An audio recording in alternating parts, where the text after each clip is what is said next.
नमस्कार मित्रों, आप सबका इस एस्ट्रोलॉजी एंड प्रोफेशन सीरीज़ में बहुत बहुत स्वागत है।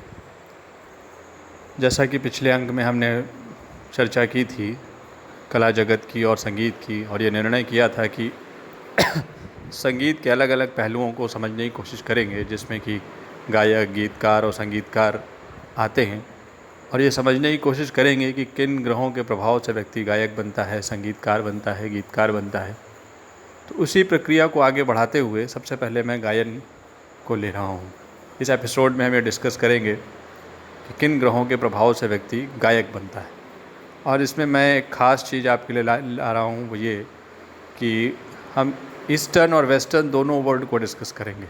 ये समझने की कोशिश करेंगे कि आखिर पश्चिमी जगत के गायकों की कुंडली में भारतीय गायकों की कुंडली से क्या फ़र्क हो जाता है, किन ग्रहों का फ़र्क हो जाता है, जिससे कि वो थोड़ा सा एक अलग तरह के संगीत को लोगों के सामने पेश करते हैं, और भारतीय संगीत एक अलग तरह का संगीत है।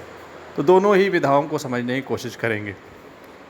सबसे पहले अगर मैं भारतीय संगीत, पहले तो मैं गायन की ही बात कर लूँ, तो गायकी में आप सभी जानते हैं कि आवाज़ का ही सबसे बड़ा रोल प्ले है। एक सुरीली, एक मधुर, एक कशिश से भरी हुई आवाज़ लोगों को आकर्षित करती है। लोग उस आवाज़ के दीवाने हो जाते हैं, और वो उस व्यक्ति की फ़ैन फॉलोइंग बढ़ती जाती है, और वो एक बड़ा नामी सिंगर बन जाता है। तो सबसे बेसिक चीज़ तो है आवाज़। तो आवाज़ का भाव है, वाणी का भाव है कुंडली में दूसरा, सेकंड हाउस से हम आवाज़ को देखते हैं। तो पहला प्राइमरी इंडिकेशन हमें कहाँ से मिलेगा?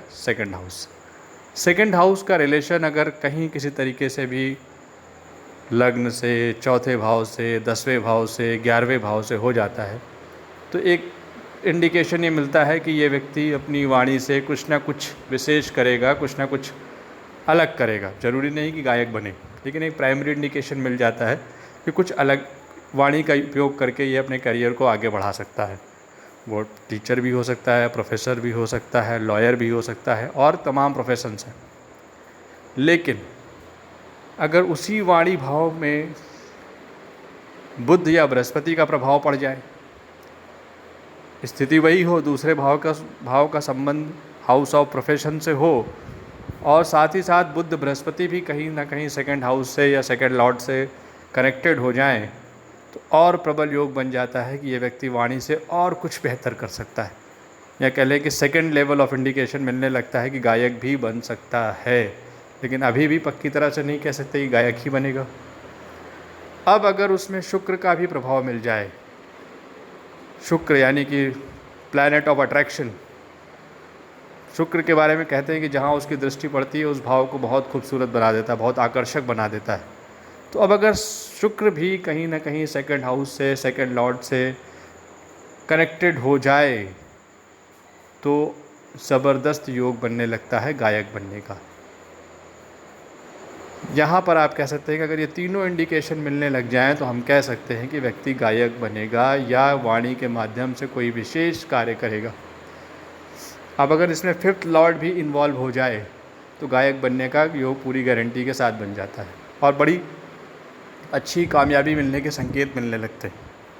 क्यों? क्योंकि फिफ्थ हाउस ऑफ एंटरटेनमेंट है, यानी जिससे म्यूज़िक इंडस्ट्री जुड़ी हुई है, जिससे पूरी की पूरी फिल्म इंडस्ट्री जुड़ी हुई है, पूरा का पूरा एक क्रिएटिव सेक्टर जुड़ा हुआ है, वो फिफ्थ लॉर्ड है। अब किस स्तर तक कामयाबी मिलेगी, कब मिलेगी, ये एक पर्सनल इंटरप्रिटेशन के बाद ही बताया जा सकता है कि ग्रहों की दशा कब आ रही है, नवमांश में क्या स्थिति है, दशमांश में क्या स्थिति है, षडबल में क्या स्थिति है, षडवर्ग में क्या स्थिति है, अष्टक वर्ग में क्या स्थिति है। ये देखने के बाद ही बताया जा सकता है कि कामयाबी कब मिलेगी और किस लेवल तक मिलेगी। लेकिन अगर ये जो मैंने 3-4 कंडीशंस बताई हैं, द्वितीय भाव का संबंध हाउस ऑफ प्रोफेशन से हो, बृहस्पति बुध का उससे प्रभाव हो, शुक्र उसमें कहीं प्रभाव डालता हो, और पंचमेश भी उसमें इन्वॉल्व हो जाए, तो निश्चय ही एक सफल गायक बनने का संयोग बनता है कुंडली में। अब अगर हम थोड़ी सी वेस्टर्न वर्ल्ड की बात कर लें कि वहाँ क्या डिफरेंस आ जाते हैं, तो वेस्टर्न वर्ल्ड में म्यूज़िक थोड़ा सा अलग है। या आपने देखा, शायद सुरीलापन उतना नहीं है जितना हमारे म्यूज़िक में है, फ्यूज़न ज़्यादा है, इंस्ट्रूमेंट्स का यूज़ ज़्यादा है और गायक कुछ ज़्यादा ही एनर्जी और एंथुसियाज़म से गाते हैं। कभी कभी तो मुझे लगता है कि शायद वो भूल जाते हैं कि माइक का भी यूज़ होता है, लेकिन ये सारी चीज़ें हैं और लोग उसी को पसंद करते हैं। एक छोटा सा इंसिडेंट मुझे याद आता है कि एक बार नौशाद साहब कहीं किसी कंसर्ट में गए, वहाँ म्यूज़िक बज रहा था और उनके बगल में एक युवा बैठा हुआ था। तो ईस्टर्न वेस्टर्न दोनों म्यूज़िक प्ले हुए। जब ईस्टर्न म्यूज़िक प्ले हो रहा था तो लोग अपनी जगह पर बैठे हुए सिर हिला रहे थे और कहीं ऐसा लग रहा जैसे कहीं खोए हुए हैं। फिर थोड़ी देर बाद वेस्टर्न म्यूज़िक प्ले होने लगा और लोगों के पैर थिरकने लगे, लोग उठकर कुर्सियों से नाचने लगे। तो उस युवा ने नौशाद साहब से कहा कि देखिए, आपके म्यूज़िक और इस ज़माने के म्यूज़िक में क्या फ़र्क है। ये लोगों को पैर थिरकने लगे और एक आपका म्यूज़िक बज रहा था तो ऐसा लग रहा था जैसा सन्नाटा है, सब सिर हिला रहे थे। उस युवक को नौशाद साहब ने बहुत सटीक जवाब दिया, जो एक्चुअली ईस्टर्न और वेस्टर्न म्यूज़िक का डिफरेंस है। और उन्होंने कहा कि यही तो दिखाता है तुम्हारा म्यूज़िक कहाँ पर रूल ओवर करता है और हमारा म्यूज़िक कहाँ पर रूल ओवर करता है। इस आज के म्यूज़िक की जगह लोगों के पैरों में है और हमारा म्यूज़िक लोगों के दिलों और दिमाग पर राज करता है। खैर, अब उसी डिफरेंस को मैं समझाने की कोशिश करूँगा कि लगभग ऐसी ही स्थितियाँ वेस्टर्न गायकों की कुंडली में भी होती है, सिंगर्स की कुंडली में भी होती है, लेकिन मंगल और राहु का एक्स्ट्रा इफेक्ट आ जाता है, क्योंकि मंगल एनर्जी एंथुसियाज़म का ग्रह है और राहु फ्यूज़न का ग्रह है। तो ये दोनों कहीं ना कहीं शुक्र से, बृहस्पति से या सेकंड हाउस से कनेक्टेड हो जाते हैं, तो वेस्टर्न म्यूज़िक के प्रति ज़्यादा रुझान हो जाता है, उस तरफ ज़्यादा इंटरेस्ट हो जाता है और उस तरफ लोग आगे बढ़ जाते हैं। तो ये है एक संपूर्ण, एक तरह से आप कह सकते हैं कि मैंने आपको समझा दिया ईस्टर्न वे से भी और वेस्टर्न वे से भी कि गायक बनने के क्या क्या योग हो सकते हैं। बाकी तो बहुत सी चीज़ें हैं जो डिटेल में, जब बहुत डिटेल सामने आती हैं तभी स्टडी की जा सकती हैं। तो आज के अंक में यहीं तक रखते हैं।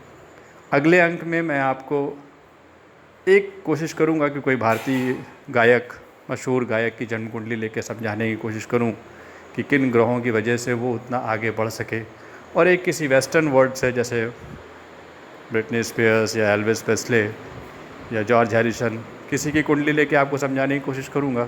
ईस्टर्न वर्ल्ड से, इंडिया से भी किशोर जी या लता जी या रफ़ी साहब या मुकेश जी की कुंडली लेके समझाने की कोशिश करूंगा कि वो इतना आगे क्यों बढ़ सके, तो आपको ज़्यादा अच्छे से समझ में आ पाएगा। आज के अंक में इतना ही रखते हैं। आपसे विदा लेने से पहले मैं ये रिक्वेस्ट करना चाहूँगा कि अगर आपको मेरी बातें अच्छी लगी हैं, मेरा जो मैंने ज्ञान दिया आपको अच्छा लगा है, तो कृपया करके मेरे चैनल को सब्सक्राइब करिए, लाइक करिए। बहुत बहुत धन्यवाद। खुश रहिए, मस्त रहिए। नमस्कार।